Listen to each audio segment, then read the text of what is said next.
Back to the Future, based on the movie, illustrated by Kim Smith.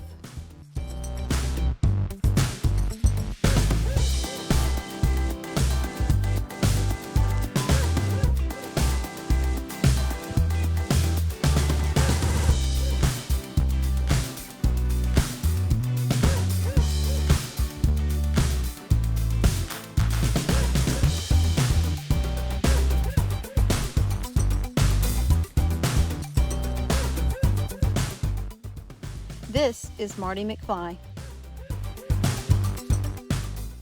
It is 1985, and Marty lives in a town called Hill Valley. Hill Valley is a friendly town with a courthouse that's famous because of its broken clock. The clock stopped working 30 years ago after it was struck by lightning. Today, the people of Hill Valley want to make sure the clock is preserved. Marty's best friend is a scientist named Dr. Emmett Brown. Marty calls him Doc.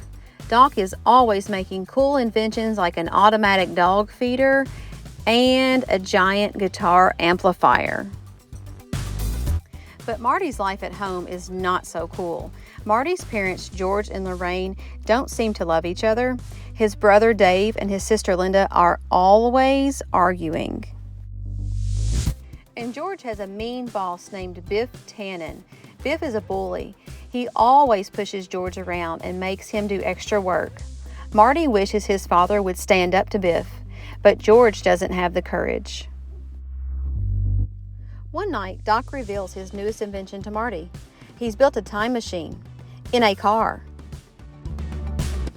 The way I see it, Doc explains, if you're going to build a time machine into a car, why not do it with some style? The time machine uses a special fuel called plutonium. When Marty test drove the time machine, he accidentally time traveled to 1955, 30 years earlier. It was long before the mall had been built and before the time machine had been invented.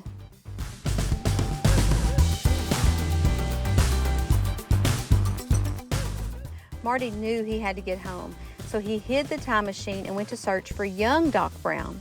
Hopefully, the time machine's inventor could help him get back to the future. Marty discovered that Hill Valley looked very different in 1955. The cars looked different, the clothes looked different, but the clock was working fine because it was still 1 week before the lightning bolt would strike it. Before Marty could find young Doc Brown, he found his parents at a soda shop. In 1955, George and Lorraine were teenagers, just like Marty. And that bully Biff was still pushing poor George around and making him do his homework. Marty defended George and accidentally interfered with his parents' romance. Now Lorraine liked Marty because he stood up to Biff. This was a problem. If George and Lorraine didn't fall in love and marry, how could they ever have kids? Marty looked at a photo of himself with his brother and sister. Dave and Linda were starting to disappear, as if they had never been born. Marty located the house of young Doc Brown and introduced himself. "My name is Marty and I'm from the future. I came here in a time machine that you invented, and now I need 1.21 gigawatts of electricity to get back to the year 1985. Doc didn't believe him. So Marty took Doc to the time machine, but Doc had bad news. There's no plutonium in 1955, and only a bolt of lightning can generate that kind of power. Unfortunately, we never know when or where lightning will strike. Marty told Doc the story of the clock tower. The lightning bolt would strike it in just a few days. Doc quickly put a plan together. If we can harness the energy from the lightning, we can send you back to the future. A wire is stretched from the clock tower down to the street. Lightning strikes clock tower at exactly 10:04 p.m. 1.21 gigawatts of electricity travel down the wire. Car travels at 88 miles per hour. Hook touches wire and sends electricity into the flux capacitor. But Marty, Doc says, before you leave 1955, you have to make sure your parents fall in love. Otherwise, you and your brother and sister will never be born. Marty spent the next few days trying to make his parents fall in love.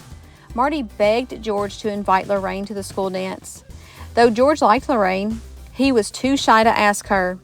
Marty checked the photo again and saw that he was starting to fade away too. He had to do something. Marty remembered that his father liked science fiction. So that night, Marty sneaked into George's bedroom dressed like an alien. "I am Darth Vader from planet Vulcan," Marty said. "If you don't invite Lorraine to the school dance, I will melt your brain." The trick worked. George found the courage to speak to Lorraine. But Marty knew he'd also have to teach George to find the courage to stand up for himself. Things worked out perfectly. George liked Lorraine so much that he stood up for her to protect her from Biff.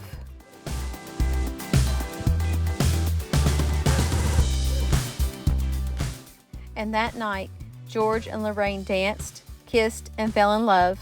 Marty's plan worked. And just in time, too, because that very night, lightning was going to strike the clock tower. Doc put his plan in motion.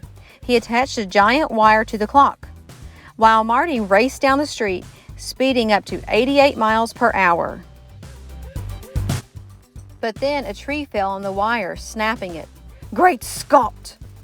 Doc raced down to fix the cable before the clock struck 10:04.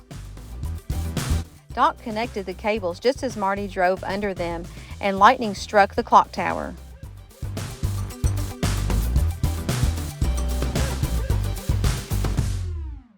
The electricity powered the flux capacitor, and the time machine returned to 1985. Marty was safe in his own time. Now, because George had learned to stand up for himself, things at home were very different. George and Lorraine loved each other. His brother Dave and his sister Linda didn't argue anymore. And Biff never bullied George again. In fact, now Biff worked for George. "I'm almost finished waxing your car, Mr. McFly." George even published a science fiction novel. It was based on a dream he had when he was just a teenager. At least, George thought it was just a dream. From that day on, Marty and Doc had many more exciting adventures in the past, present, and future.